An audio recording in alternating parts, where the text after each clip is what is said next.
한동훈 첫 비대위 회의 주제에서 여러 가지 얘기들, 공공선에 대한 얘기도 했고, 저희가 비대위원 면면도 살짝 좀 살펴보도록 하죠. 지명직 8명이 있는데 정치는 사실은 비례대표인 김혜지 의원, 피아니스트고 시각장애인이고요. 그리고 민경우, 김경률, 구자룡 다 면면들을 보면 다 젊은 비정치인들 면면들인데 좀 어떻게 좀 보셨어요? 예. 저는 사실 민경우 위원이라든가 가령 그리고 김경률 위원이라든가 예. 난 이런 분들이 비대위원회에 들어가는 것은 새로운 하나의 물결, 새 물결들이 들어간다. 나는 정말 박수를 치고 싶습니다. 그런데 또 한편 이게 비대위원들 명단을 쭉 듣고 보면 아닌 말로 지금 해서는 좀 하기 어려운 말인데 이분들이 정치의 질자도 모르고 국가 정책에 대해서 어떤 공부도 안 돼가는 분들이 어떻게 비대위원 같으면 집권 여당의 최종적인 의사결정을 하는 기구란 말이에요.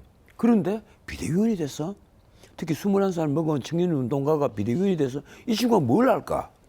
국가의 정책에 대해서 과연 큰 시각으로 한번 살펴보기나 한 기회나 있었느냐? 예. 나 없었다고 봐요. 이제 21살인데. 그런데 그런 친구에게 비대위원을 맡긴단 말이에요. 저는 이런 생각도 했습니다.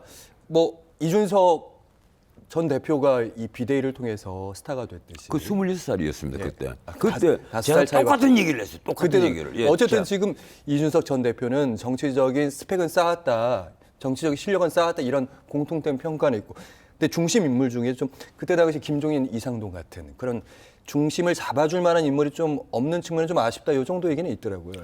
그때는 김종인, 이상돈 들어가서 솔직히 말해서 내가 할 말이 아닌데 박근혜 비대위가요.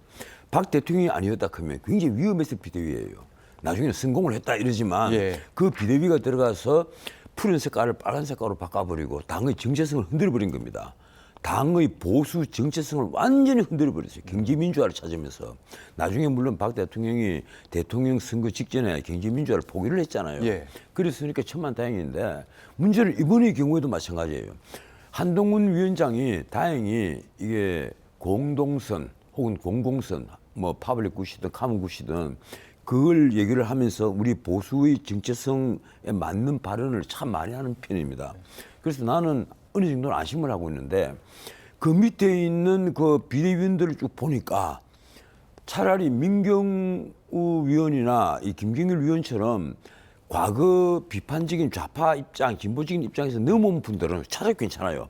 정치 공부를 많이 한 분들이니까 괜찮은데 나머지 분들이 과연 정책에 대해서 뭘 공부를 했느냐. 결국은 이게 인요한 혁신위원들처럼 장식품들 아니겠느냐. 국민들이 보는 시각에서 본인들은 장식품이라고 화를 내겠지만 예. 국민들이 보기에는 그렇게 보인단 말이에요. 예. 구색을 갖추는 거다. 20대도 넣고 30대도 넣고 여성도 이렇게 배치를 하고 누구도 배치하고 이런 식으로 구색 갖추기 아니겠느냐. 이런 식의 비대위, 이런 식의 혁신위가 뭘 하겠느냐. 결과를 만들어내지를 못한다. 문제는 진짜 전문가들이 들어가야 되는데 전문가들은 그래도 이번에는 몇 사람은 보이니까 조금 낫는데 그래서 모르겠습니다. 이 한동훈 위원장이 혼자서도 북치고 장구치고 하려 하는 것은 아닌지 만에 하나라도 용산에서 모든 걸 컨트롤하려고 들면 그 길은 국민의힘이 망하는 길이 될 것이다. 절대 그러지 마라. 나는요.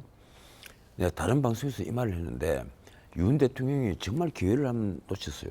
이번에 한동훈 위원장을 비대위원장으로 나갈 것 같으면 기자들 다 본 데서 자연스럽게 아침밥이라도 먹으면서 나오면서 예. 한 위원장 이제부터는 나를 밟고 가시오. 나를 밟을 필요가 있을 때 나를 밟고 가도 됩니다. 용산에 신경 쓰지 마세요. 이 한마디만 해줬으면요. 만사는 잘 굴러갈 겁니다. 그런데 그 한마디를 안 하시더라고. 그게 좀 아쉽다. 예, 이런 그 말씀. 한마디를 왜 네. 안 했는지는 아마 앞으로 역사가 또 평가를 하겠죠. 네.